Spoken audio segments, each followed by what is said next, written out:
Farm Basics is brought to you by the Liberty Link trait and Liberty herbicide from Bayer. The most reliable weed management solution, Liberty Link and Liberty herbicide are the link to efficient row crop production and sustainable weed management.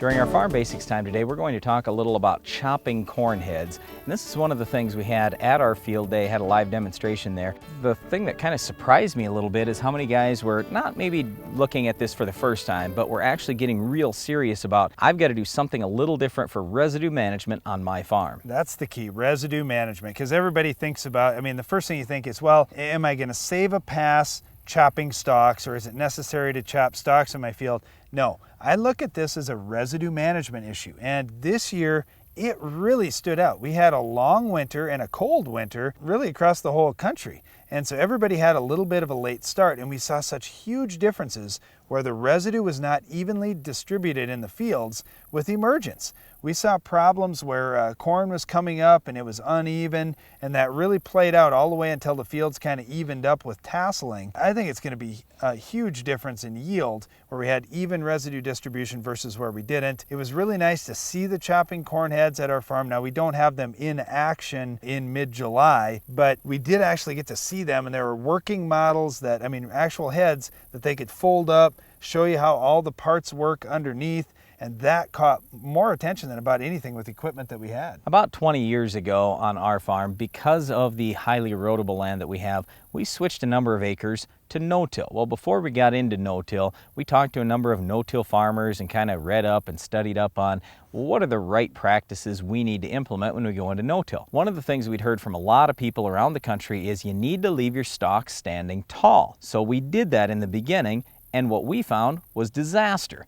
The reasons why is, number one, it did trap moisture in our field, and to some degree that's good, but we do have a lot of snowfall, and it kept our soils colder as we went into the spring. The other thing, and this is really the biggest factor, is those stalks were standing tall, but then when spring came along, they would tip over. They'd be laying right in the middle of the row, and then when we'd go along with our planter, because we're planting early in the spring in damp conditions, those stalks wouldn't cut very well with our coulters, even brand new coulters.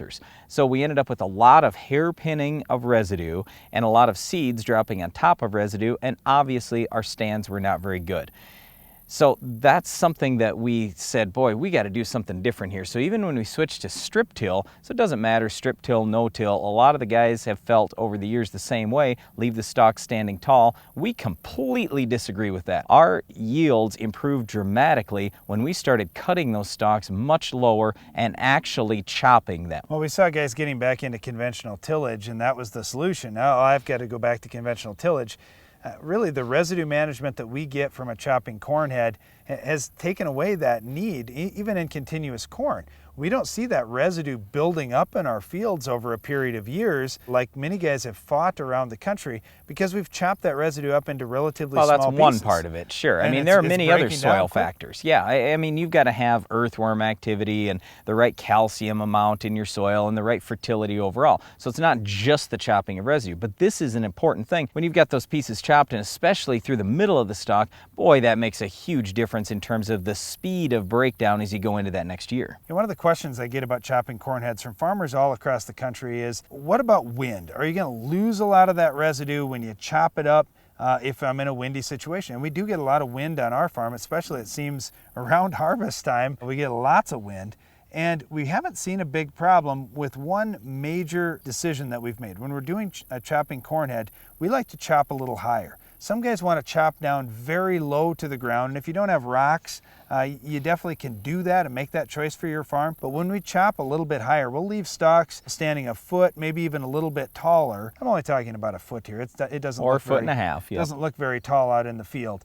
But when we leave that, we've got a fence. And now all that residue that we chopped and we dropped straight down in between the rows, now every 30 inches in our farm, because we're on 30-inch row spacings, we've got a fence out there that will catch any residue that blows. We really don't have much residue leaving the field at all. The other big question that we get is, why a chopping corn head? Why not just run a stalk chopper out there after you've gone through. Well, the thing is, you've already run down a number of stalks and it's another pass across the field. So why not take care of it all in one shot? These chopping corn heads, it's something that I can't guarantee you we'll never go away from this on our farm, but the way it appears to me for the next 30 years I'm farming, I want to always do it with the chopping corn head. This is a major deal on our farm. It helps speed our residue breakdown and just helps us manage residue in general in our corn. Well, one other thing we have to manage well is weed control. Can you identify this week's weed?